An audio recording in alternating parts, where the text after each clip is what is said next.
জৰাখৰ নৈৰ গৰাখহনীয়াৰ বুজ ল'লে বিধায়কে। নদুৱাৰ সমষ্টিৰ অন্তৰ্গত বালিপৰাত জৰাখৰ নৈৰ গৰাখহনীয়াৰ বুজ ল'লে বিধায়ক পদ্ম হাজৰিকাই।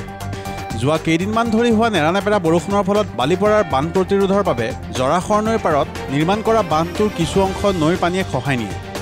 লগে লগে বিধায়ক পদ্ম হাজৰিকা উপস্থিত হৈ বিভাগীয় কৰ্তৃপক্ষক অতি সোনকালে বান্ধটো পুনৰ নিৰ্মাণ কৰি দিবৰ বাবে দাবী জনায়, যাতে বালিপৰাবাসী জৰাখৰ নৈ বানৰ পৰা বিপদমুক্ত হয়।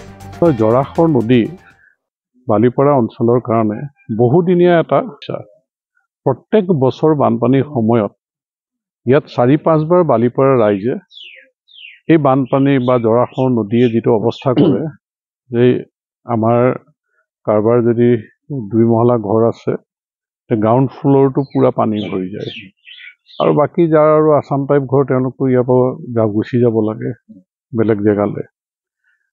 এই সমস্যাটো এইবাৰ আমি দূৰ কৰিবৰ কাৰণে চৰকাৰৰ ফালৰ পৰা আমাৰ মুখ্যমন্ত্ৰী ডাঙৰীয়া, আমাৰ জলসম্পদ মন্ত্ৰী ডাঙৰীয়াৰ লগত আলোচনা কৰি আমি জৰাখৰ নদী খন্দাৰ যিটো ব্যৱস্থা কৰিছিলোঁ যে আমি সফলেই হৈছিলোঁ, নহ'লে ইমান দিনে ৩বাৰমান বানপানী হ'লহেঁতেন ইয়াত, যে আমি ৰাখিবলৈ সক্ষম হৈছিলোঁ। কিন্তু যোৱাকালি ৰাতি যিটো বানপানী ইয়াত হৈছিলে, ইমান ডাঙৰ ঢল আহিছিলে, সেইটো আচলতে কোনোমতে ৰৈছে। এতিয়া আমি ৰাইজৰ সহযোগত ডিপাৰ্টমেণ্টক আমি সেইমতে সাজু হ'বলৈ দিছোঁ যে যুদ্ধকালীন প্ৰস্তুতিৰে যদি আমি কাম কৰোঁ, আমি এবাৰ জীয়া ভৰলীত তেনেকৈ মই নিজে থাকি আমি ৰাখিবলৈ সক্ষম হৈছিলোঁ। গতিকে এইবাৰো চেষ্টা কৰা যাব।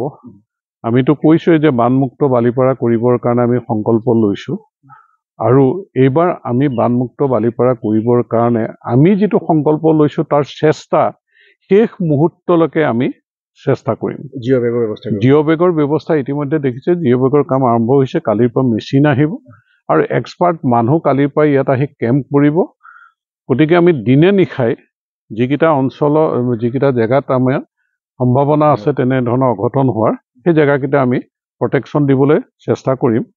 আৰু আমি কিছু গছ, জংঘলী গছ ইয়াতে লাগে ৰাখি গছ পেলাই য'তেই ডাঙৰ প্ৰত্যাহ্বান এই মানুহঘৰ অৱস্থাটো হয়তো বেয়া হ'ব পাৰে, গতিকে তেওঁলোকেও শংকা কৰিছে। গতিকে তেওঁলোকৰ সেই ঘৰখনো ৰাখিবৰ কাৰণে আমি যিমান পাৰোঁ যুদ্ধকালীন প্ৰস্তুতি আমি চেষ্টা কৰিম। গতিকে ইয়াত ৰাইজক খালি মই এইটোৱে আহ্বান জনাইছোঁ যে টেকনিকেল গোটেই কথাখিনি ডিপাৰ্টমেণ্টে জানে, যে তেওঁলোকে যেনেধৰণে ৰোডমেপ বনাইছে তেনেধৰণে কাম কৰিবলৈ সুবিধা দিয়ক। আৰু ময়ো আছোঁ, বিপদৰ মুহূৰ্তত মানুহৰ ওচৰত মই থাকিমেই, আমাৰ চৰকাৰ আছে। গতিকে এই ক্ষেত্ৰত ৰাইজৰ সহযোগিতা আগবঢ়াবলৈ মই আহ্বান জনাইছোঁ।